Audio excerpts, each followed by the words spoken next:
So in my last video where I was kind of dismissing the idea of golden ages, some guy countered my argument by saying that he had astral traveled to Atlantis. Yeah, it said there's plenty of evidence of golden ages because this place exists. You know, I've astral traveled to it. And the thing is, so have I actually. I've done quite a few astral travel journeys in my own time. I've taken a few classes on astral travel, and as a class, one place I went to was Atlantis. I've also been to Pleiades, to the star system Sirius, to Dragon World, yeah, several different places. I think the difference between me and some of the other people in that class was, well, some of the other people probably thought they were actually leaving their body and traveling to this actual physical place called Atlantis.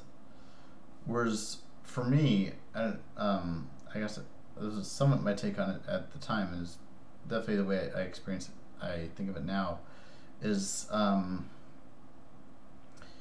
that what I was traveling was this place in my psyche where the archetype of Atlantis existed, and I was able to experience that archetype and let it seep into my consciousness in a way to transform me. And of course, there's some correlation between my experience of Atlantis and other people's experience of Atlantis. That's because I do believe there's some sort of collective unconscious in the way Jung talked about it. So yeah, I think that Atlantis exists in the collective unconscious. The archetypes managed to get there from this supernal realm. So yeah, I don't. In a sense, I kind of stand between two positions. One of which takes these kind of spiritual esoteric experiences literally, as as something that's like physically occurring. On the other hand, versus the people who just dismiss them and say it's just your imagination, you're just making shit up, it's not important. Whereas I take a middle ground as a sort of Jungian position, where I believe that these experiences are valid in the context of my own psyche.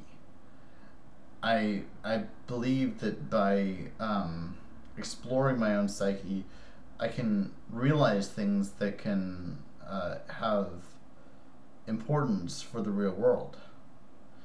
And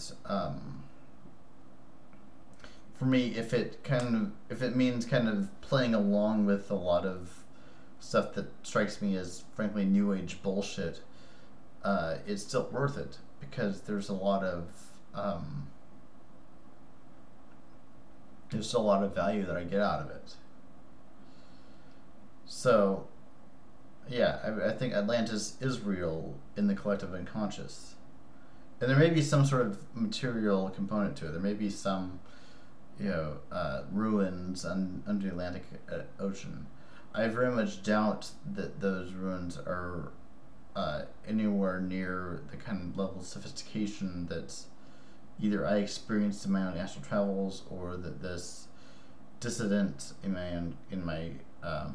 the comments section of my video described. But it could have some material component to it, and so I think that. But I think that what's more important is the archetype that exists, and so yeah, I kind of